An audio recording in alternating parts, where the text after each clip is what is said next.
اہل ایمان کی خدمت میں آج کے بابرکت یوم کی مناسبت سے ہدیہ تبریک پیش کرتا ہوں اور خداوند متعال سے اس یوم سعید میں یہ دعا کرتے ہیں کہ پروردگارہ ہم سب کا خاتمہ بالخیر فرمانا، کیونکہ خاتمہ بالخیر اتنی عظیم دولت ہے جس کی بہت زیادہ تاکید وارد ہوئی ہے۔ موجودہ دور میں ہمارے فقہاء میں سے آیت اللہ سعید الحکیم، جن کا نام فالعالم فقہاء کی لسٹ میں شمار ہوتا ہے، ایک سال جب ہم نجف اشرف میں تھے تو ہر ماہ رمضان میں فقہاء کی زیارت کے لیے جب علماء طلباء جاتے تھے تو اس میں جب آیت اللہ محسن الحکیم کے نواسے آیت اللہ سعید الحکیم کی خدمت میں ہمارے پاکستانی علماء جب ان کی خدمت میں پہنچے تو وہاں پر کچھ آغا کی طبیعت ناساز تھی۔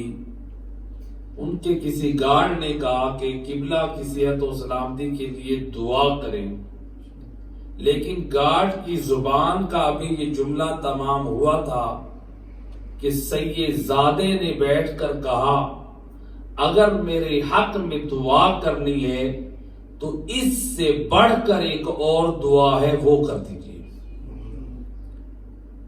کہا وہ کون سی دعا؟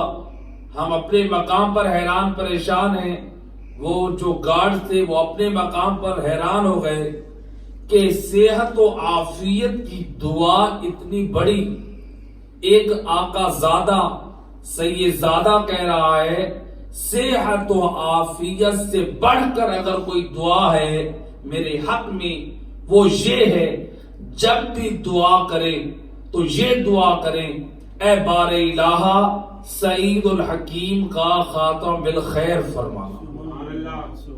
لیکن نائب امام ایک فقیہ، ہم ذرا دیکھیں ہمارے جو فقہاء ہیں یہ مسند اجتہاد پر جو بیٹھے ہیں یہ کوئی ایسے نہیں پہنچے اس مقام پر، بلکہ نور ولایت ان کے دل میں وہ تھا جس کی بدولت اللہ نے خدمت دین کے لیے ان کو موفق فرمایا۔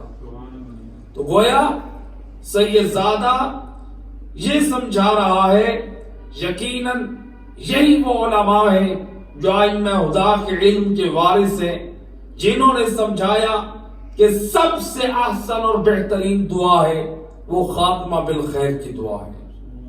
اس لیے ہمارے علماء ذکر آ گیا تو تبرکاً بیان کرتا چلوں، یہ ہمارے فقہاء کوئی معمولی حیثیت کے مالک نہیں ہیں، بلکہ شیخ عباس قمی رحمت اللہ علیہ، جن کی کتاب آج ہر مومن کے گھر میں ہے، مساجد میں موجود ہے، امام بارگاہوں میں موجود ہے، ائمہ خدا کے روزوں میں موجود ہے، ہر ایک مقدس انسان اپنے گھر میں رکھنے کے لیے تیار ہے، ہر مرد مومن، تاکہ اس کتاب میں جو اعمال ہیں ان کو بجا لا کر قرب الہی کو حاصل کر سکے۔ مفاتیح الجنان سے بخوبی واقف ہے۔ شیخ عباس قمی اپنی زندگی میں بہت زیادہ رویا کرتے تھے۔ جب پوچھا گیا آپ کے رونے کا ریزن کیا ہے، یہ کثرت سے روتے کیوں ہیں، کہا کہ ایک ریزن یہ ہے جب حج بیت اللہ سے میں آ رہا تھا تو کچھ نوازب سے جب ملاقات ہوئی تو وہاں پر میں نے اپنے جو اعتقادات تھے ان پر پردہ ڈالا اور میں نے وہاں پر تقیہ کی منزل اختیار کی، لیکن پھر بھی میں اس بات پر روتا ہوں کہ کہیں بارگاہ الہی میں مجھ سے سوال نہ ہو، حالانکہ وہ تقیہ کا مورد تھا۔ کہا دوسرا اس بات پر روتا ہوں کہ اے پروردگار جو تو نے نعمت عظما ولایت اہل بیت کی شکل میں میرے دل میں نور ولایت اہل بیت رکھا ہے، جو مجھ پر فضل اور احسان کیا ہے، یہ نعمت بغیر مانگے عطا کی ہے، میں اللہ سے رو کر یہی دعا کرتا ہوں، اے اللہ جو نعمت تو نے بے مانگے اپنے فضل سے عطا کی ہے، کہیں ایسے حالات میری زندگی میں نہ آئے مرتے وقت وہ نور ولایت مجھ سے رخصت ہو جائے۔ دیکھیں کس قدر یعنی محدثین علماء فکر مند ہیں، گویا سلامتی ایمان خاتمہ بالخیر کی دعا، اس لیے علماء نے دعا نقل کی ہے، دعائے عدیلہ، یہ بڑی پرمعانی دعا ہے کہ اگر کوئی چاہتا ہے خاتمہ بالخیر کی دولت اس کو نصیب ہو، وقت موت اس کا خاتمہ بالخیر ہو، تو پھر اسے چاہیے اپنی زندگی کا حصہ قرار دے دعائے عدیلہ کو۔ ایک صلوات پڑھ دے محمد و اہل بیت۔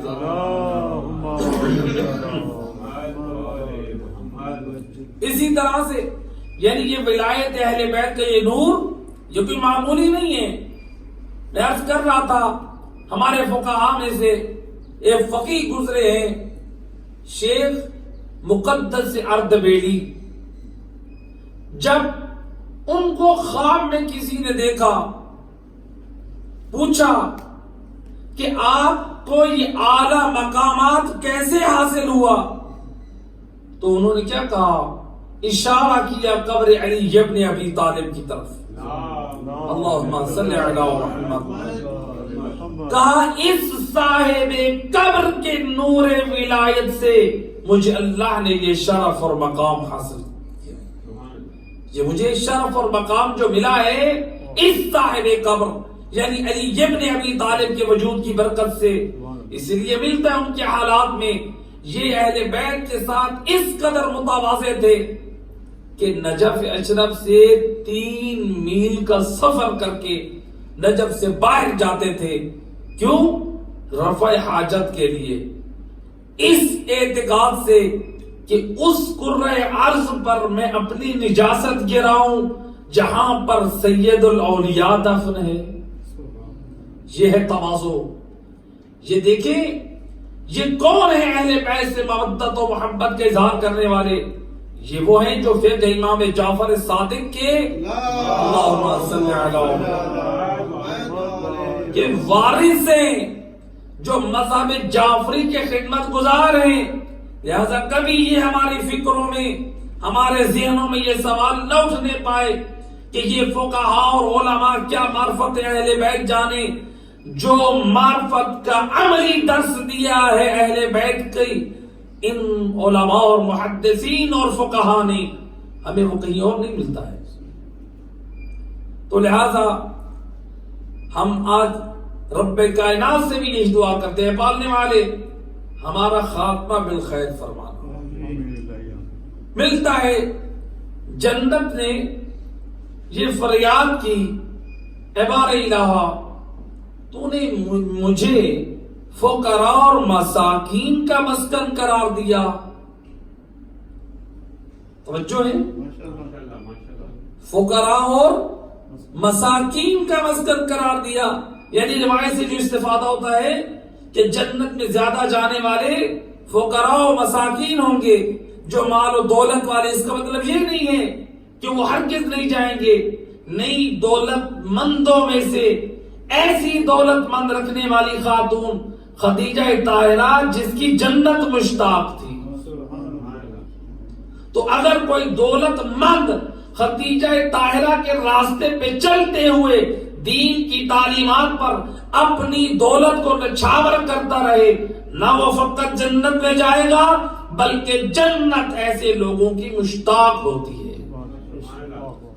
لیکن اگر کوئی اپنے مال کو حرام میں ضائع کرتا رہے، اپنے مال کو حرام میں لٹاتا رہے، اپنے مال کا ضیاع کرتا رہے، نہ اللہ کا حق ادا کرے، نہ رسول کا حق ادا کرے، نہ اہل بیت کا حق ادا کرے، نہ اہل ایمان کا حق ادا کرے، اور وہ پھر اپنا یہ ایمان اور نظریہ رکھے کہ میں تو اہل بیت پر ایمان رکھتا ہوں.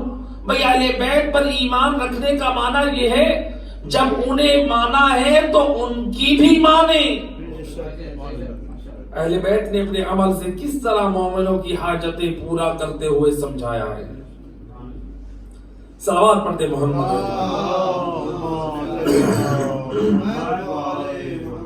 تو لہذا جنت کا شکوہ، اے بار الہ تو نے مجھے مساکین اور غربا، یعنی اس میں سے غربا و مساکین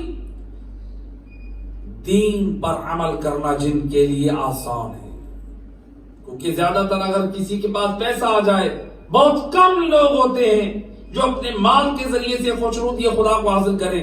ورنہ دیکھ لیں اگر 4 پیسے آ جائیں انسان کتنا معصیت میں پیسہ صرف کر کے اپنے رب کی ناراضگیاں مول لیتا ہے.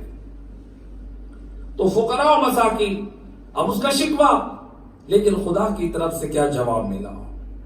اے جنت تو فقراء و مساکین کا مسکن نہیں ہے، دیکھ تیرے سردار حسن و حسین کو قرار دیا ہے کہ جس پر پھر جنت بھی ناز کرنے لگی.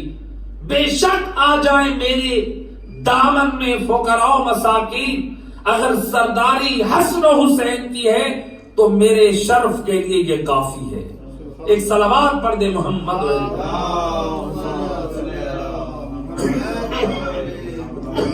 بار دیگر باواز بلند صلوات.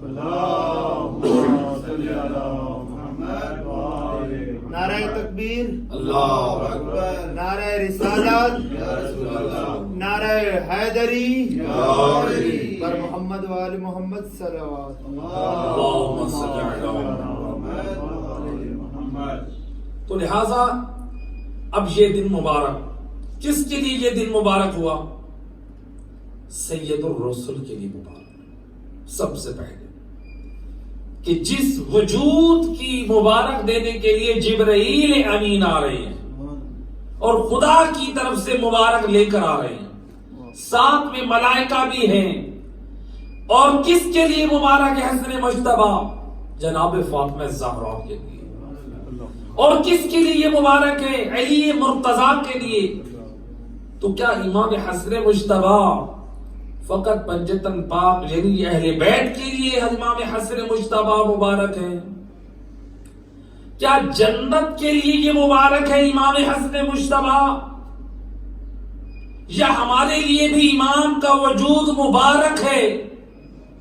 یقیناً ہمارے لیے بھی امام کا وجود مبارک ہے کہ اللہ نے جس شہزادے کے وجود کے صدقے میں اللہ نے کائنات کی نعمتوں کو خلق کیا، وہ شہزادہ بھی ہمارے لیے باعث مبارک ہے. تو اس کا مطلب یہ ہوا وہ شہزادہ اپنے وجود میں با کمال ہے، با شرافت ہے، با عظمت ہے، مبارک ہے، لیکن اس کی برکتوں والے وجود سے ہم نے بھی برکتیں سمیٹی یا نہ؟ سوال یہ پیدا ہوتا ہے. ہم کہتے ہیں کہ فلاں دن بہت مبارک ہے، فلاں دن جمعہ کا دن مبارک ہے. تو جمعہ کا دن کس کے لیے مبارک ہے؟ گھر میں بیٹھ کر یوٹیوب پر وہ انڈین فلمیں اور گانے سنے اسی کے لیے مبارک ہے؟ جمعہ کا دن وہ حرام سیر و تفریح کے لیے نکل جائے کیا اس کے لیے مبارک ہے؟ جمعہ کا دن نمازوں کو ترک کر دے کہ یہ اس کے لیے مبارک ہے؟ یا جمعہ کا دن اس کے لیے مبارک ہے جو اپنے زمانے کے امام کا انتظار کرے، نوافل ادا کرے، غسل جمعہ کرے، مناجات پڑھے، درود محمد و اہل بیت کی ذات پر پڑھے اور پھر کہے یہ جمعہ اللہ نے میرے لیے مبارک قرار دیا. تو جمعہ اپنے وجود میں مبارک ہے، پر برکت ہے. اسی طرح سے امام حسن مجتبی علیہ الصلوۃ والسلام کا وجود بھی مبارک ہے. امام کے وجود کی برکت سے آج ہم رزق اللہ کا پا رہے ہیں. امام کے وجود کی برکت سے آج ہمیں دین اسلام کی تعلیمات مل رہی ہیں. امام کے وجود کی برکت سے یہ کائنات قائم ہے، کیونکہ اللہ نے محمد و اہل بیت کی محبت میں کائنات کو خلق فرمایا ہے۔ محمد و آل محمد صلوات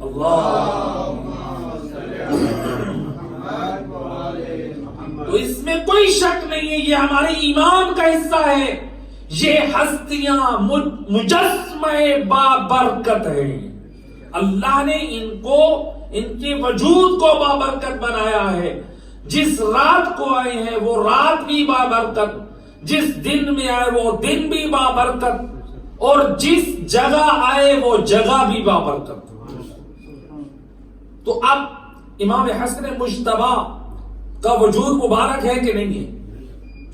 اب امام حسن مجتبی جناب سیدہ کی گود میں جب آئے تو آخر اللہ نے خزانہ امامت میں شہزادہ حسن کیوں عطا کیا؟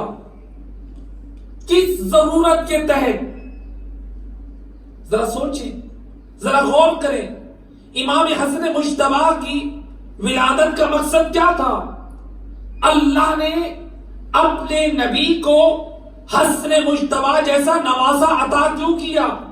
علی مرتضی فاطمہ زہرا کے دامن میں علی حسن مجتبی جیسا بچہ معصوم کیوں عطا کیا؟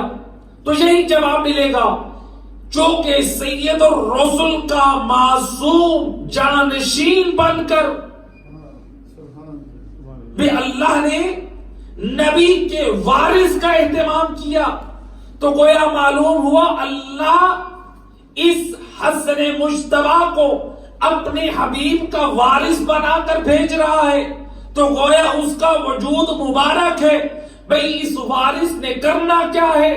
امت محمد کی ہدایت کرنی ہے، تو گویا معلوم ہوا جو ہادی ہو وہ مبارک ہوتا ہے۔ تو ہادی اپنے وجود میں تو مبارک ہے، کیا ہم نے ہادی کے وجود سے بھی برکتوں کو سمیٹا؟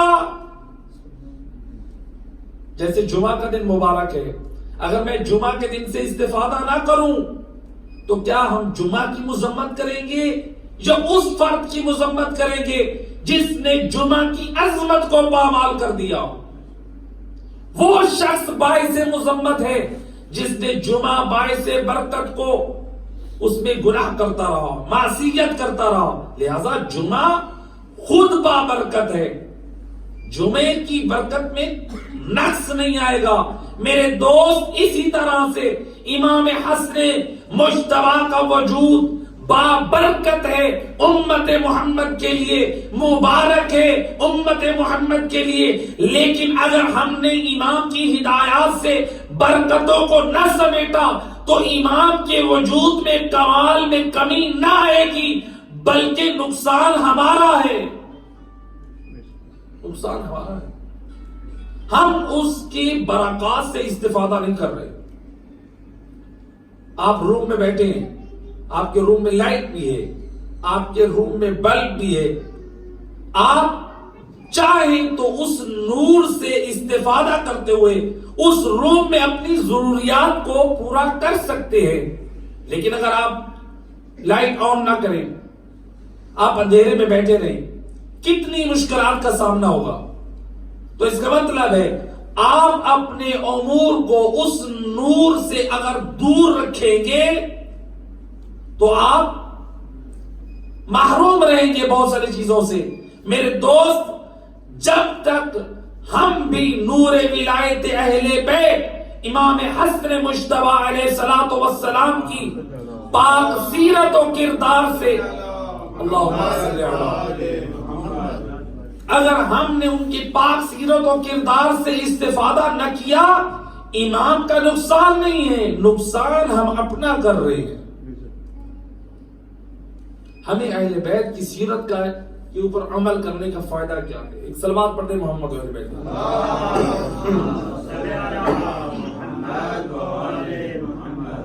دیکھیں، میں ایک مثال دیا کرتا ہوں۔ آپ جاتے ہیں عام طور پر، چاہے مسقط شہر میں بھی، جب ہم آ رہے تھے تو کتنی جگہوں پر ٹھیلے والے موجود ہیں، دکان، پھل فروش، دنیا کے جس حصے میں بھی جائیں پھل فروٹ کی دکان پہ آپ جب جاتے ہیں تو جو پھل فروش ہوتا ہے وہ کیا کرتا ہے؟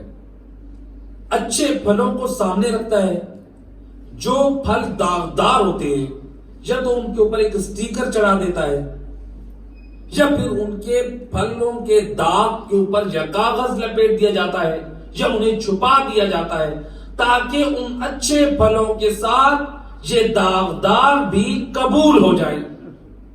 ایسے ہے کہ نہیں ہے؟ میرے دوست، ہمارے وجود اس قابل نہیں ہے بارگاہ الہی میں قبول ہو۔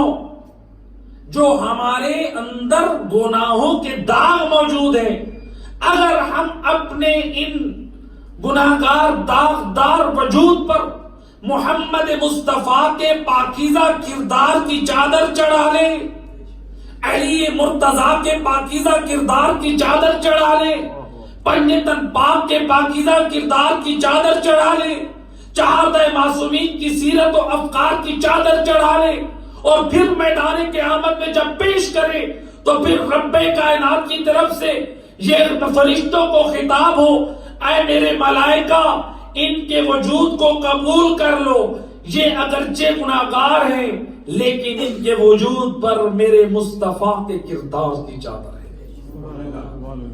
ان کے وجود داغدار ہے لیکن ان کے وجود پر علی مرتضیٰ جو مجھے بڑا محبوب ہے اس کے کردار کی چادر ہے۔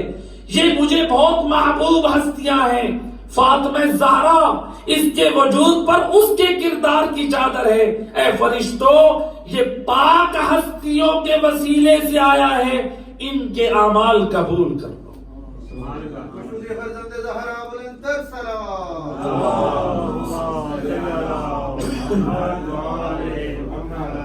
تو لہذا سیرت اہل بیت کو جو اپنانے کا فلسفہ ہے وہ یہی ہے کہ ہم خدا کی بارگاہ میں قبول ہونے کے لائق بن جائیں، ورنہ ہمارے گناہ اس قابل نہیں ہیں ہمیں بارگاہ الہی میں قبول کرا سکیں، ہم اس میں یاد پر نہیں ہیں۔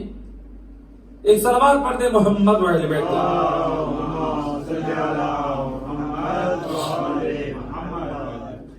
وہ پاک ہستیاں کس قدر تعلیمات دی ہیں اہل بیت نے۔ امام کی سیرت کی طرف اگر نظر کریں سرسری طور پر تو عبادت کا اگر انداز دیکھیں، روایت میں ملتا ہے کہ جب امام وضو کے لیے آمادہ ہوتے تو امام کے جوڑ میں راشا طاری ہو جاتا اور رنگ ایسے زرد ہو جاتا جیسے بچھو اور سانپ کے ڈسے انسان کا رنگ زرد ہو جاتا ہے۔ ہماری اور آپ کی کیفیت کب ہوتی ہے؟ چہرے پہ زرد کب آتا ہے؟ زرد رنگ یا تو فقر و فاقہ بھوک کی وجہ سے آتا ہے یا پھر موت کا خوف ہو، یہ حالتیں ہوتی ہیں تب چہرے پر زردی آ جاتی ہے۔ لیکن حسن مجتبی وضو کی حالت میں چہرے پر زردی، جب پوچھا جاتا ہے اے فرزند رسول آپ اور اس حالت میں، آپ فرماتے ہیں کہ جو اللہ کی بارگاہ میں حاضر ہونا چاہتا ہے، عبادت کے لیے کھڑا ہونا چاہتا ہے، اس کے لیے سزاوار ہے کہ وہ اسی طرح سے پیش آئے۔ اس کے لیے ضروری ہے، لازم ہے، وہ کس کی بارگاہ میں جا رہا ہے؟ معرفت الہی کے وہ اعلیٰ مقام پر، معرفت الہی کے جو جوہر امام رکھتے تھے، دنیا والوں کو یہی تو سمجھا رہے ہیں، معرفت الہی کو سمجھو۔ معرفت الہی اگر ملے گی تو در اہل بیت سے ملے گی۔ جب مسجد کی طرف جاتے، روایت کہتی ہے دروازے مسجد کے جب قریب پہنچتے، آسمان کی طرف منہ کر کے امام حسن مجتبی آسمان کی طرف منہ کر کے امام یہ جملہ فرماتے، الہی ضیفک ببابک، اے بار الہ تیرا مہمان تیرے دروازے پر حاضر ہے۔ گویا امام سمجھا رہے ہیں جو مسجد میں خانہ خدا میں جاتا ہے وہ اللہ کا مہمان بن کر جاتا ہے. اور دوسرے لفظوں میں امام نے یہ سمجھایا اگر کوئی چاہتا ہے وہ اللہ کا مہمان بنے تو وہ مسجد میں آنا جانا رکھے. وہ میرے نزدیک ایسے ہے جیسے اللہ کا مہمان ہونا. ہم لوگوں کے مہمان بننے میں بڑا فخر محسوس کرتے ہیں. میں اس کا مہمان بن جاؤں, میں فلاں کا مہمان بن جاؤں, میں فلاں کا مہمان بن جاؤں. ہوتے بھی شوق ہوتے ہیں ہم فلاں کے مہمان بن جائیں, لوگوں کو ہم وزیر اعظم کے ساتھ بیٹھ کر کھانا کھائیں, اس کے مہمان بن جائیں, ہم فلاں. میرے دوست بے شک آپ مہمان بن, لیکن امام نے سمجھایا ہے اگر رب کا مہمان بننا ہے تو مسجد میں جایا کر. تو گویا امام کی نگاہ میں وہ خدا کا کبھی مہمان بننے کی لیاقت نہیں رکھتا جو مسجد کے دروازے پہ نہ جائے. اللہ کا مہمان کس قدر عاجزی امام سمجھا رہے ہیں. کیا امام وارث جنت نہیں ہے؟ کیا سردار جنت نہیں ہے؟ تو گویا امام حسن مجتبی نے سمجھا دیا خبردار کبھی عمل صالح سے پیچھے نہ ہٹنا. یہ نہ سمجھنا ہمارے دل میں ولایت اہل بیت ہے, عمل صالح کی ضرورت نہیں ہے. نہ میرے دوست اس غلط فہمی میں نہ رہنا. اہل بیت کی سیرت تجھے اہل بیت کے قریب کرتی ہے, اہل بیت کے قریب کرتی ہے. یہ نہیں سمجھنا ہم نے کہ ہم نے محبت اہل بیت, یہ ہم نے محبت اہل بیت رکھ کر دل میں ہم نے احسان نہیں کیا ہے, بلکہ یہ اللہ نے ہم پر احسان کیا ہے. بے مانگے محبت اہل بیت ہمارے دلوں میں ودیعت کر دی ہے. محمد وآل محمد صلی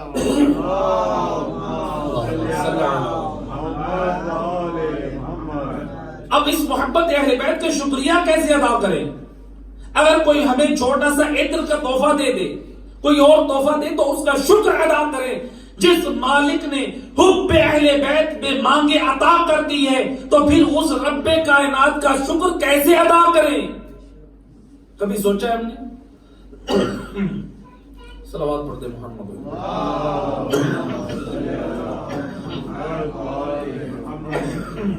بارے دیگر باواز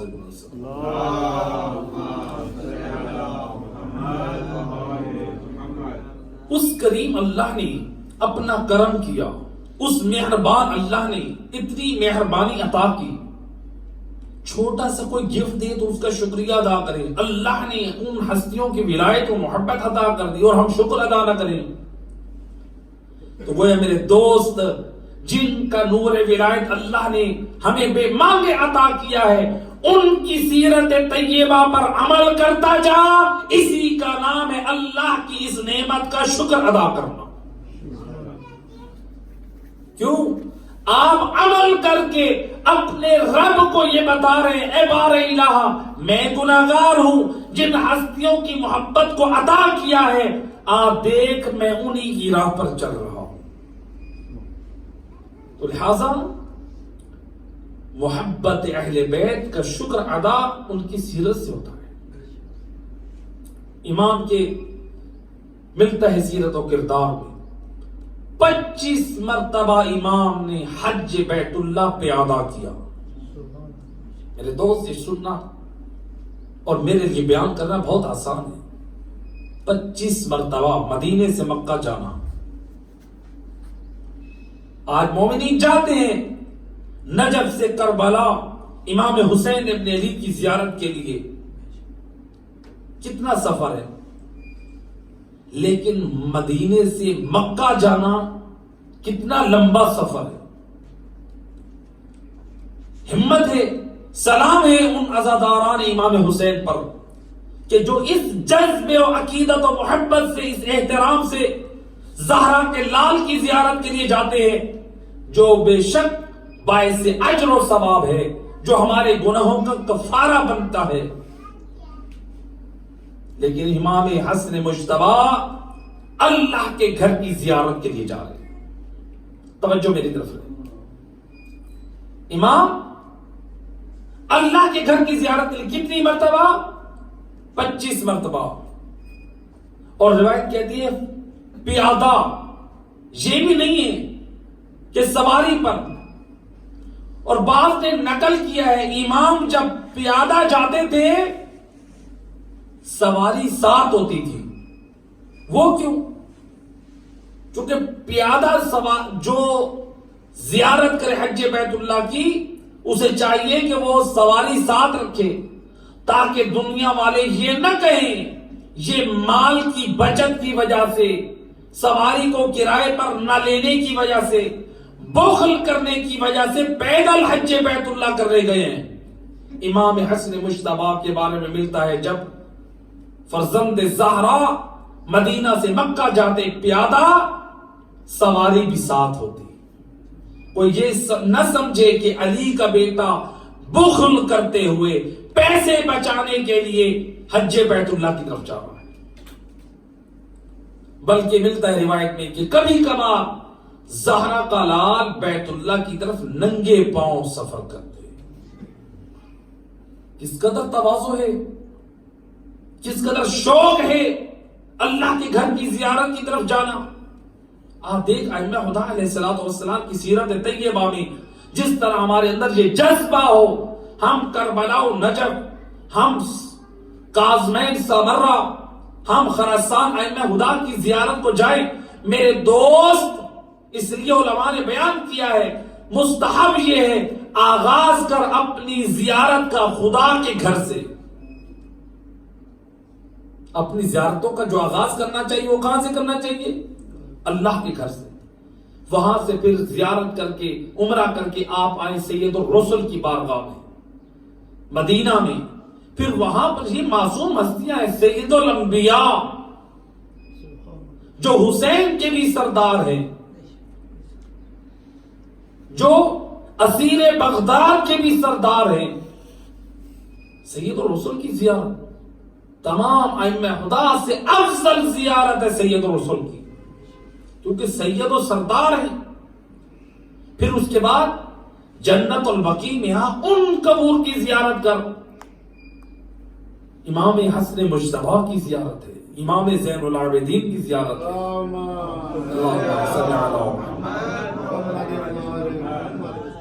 ائمہ جنت البقیع کی زیارت. کیا ائمہ خدا نہیں ہے مدینہ منورہ میں؟ آپ جائیں کربلا و نجف میں. لیکن ہمارے ہاں جو دیکھا جاتا ہے زیادہ رغبت و شوق اس طرف ہے. ہمیں اس طرف بھی توجہ کرنی چاہیے. یہاں پر بھی ائمہ خدا ہیں، ان کے مزارات کو بھی خالی نہیں چھوڑنا چاہیے.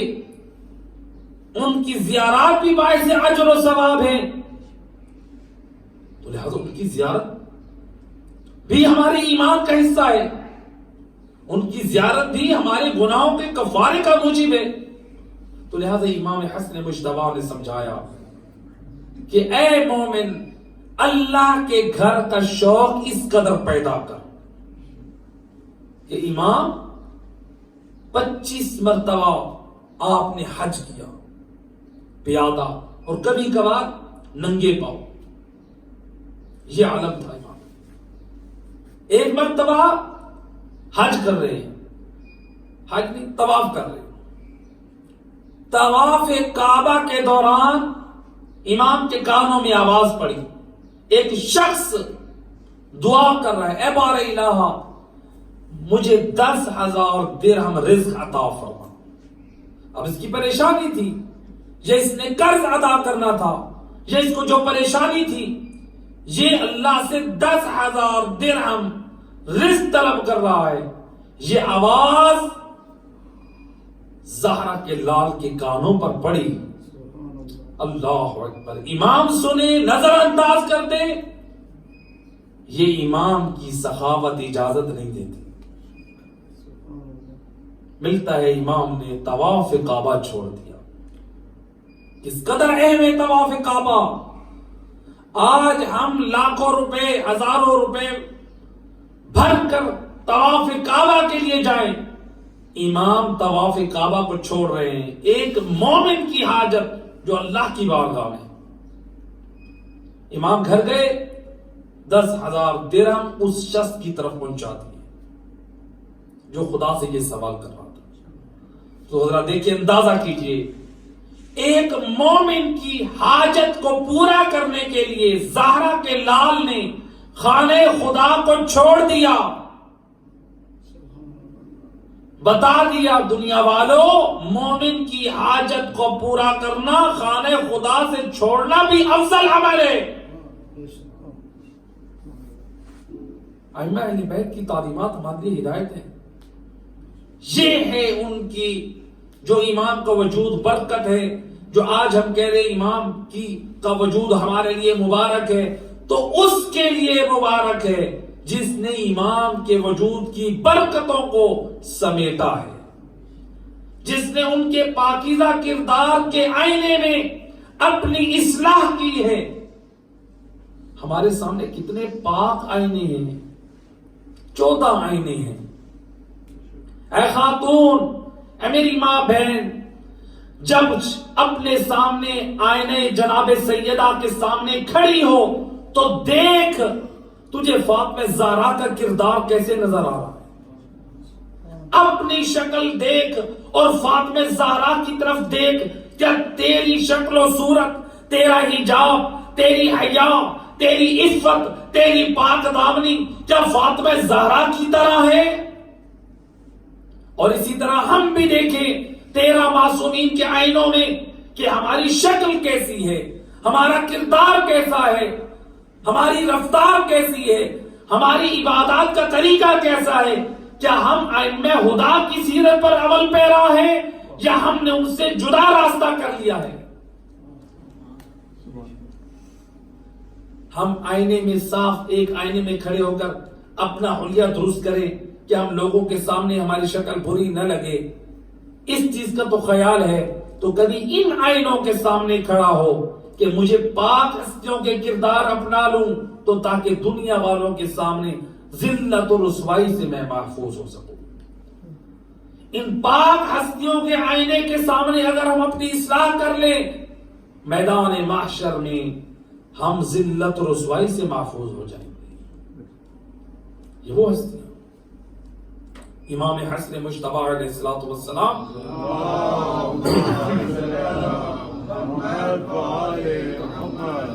ملتا ہے کہ جب امام کے سامنے قبر کی بات ہوتی، حشر و نشر کی بات ہوتی، پلے صراط کی بات ہوتی تو امام گریہ فرماتے۔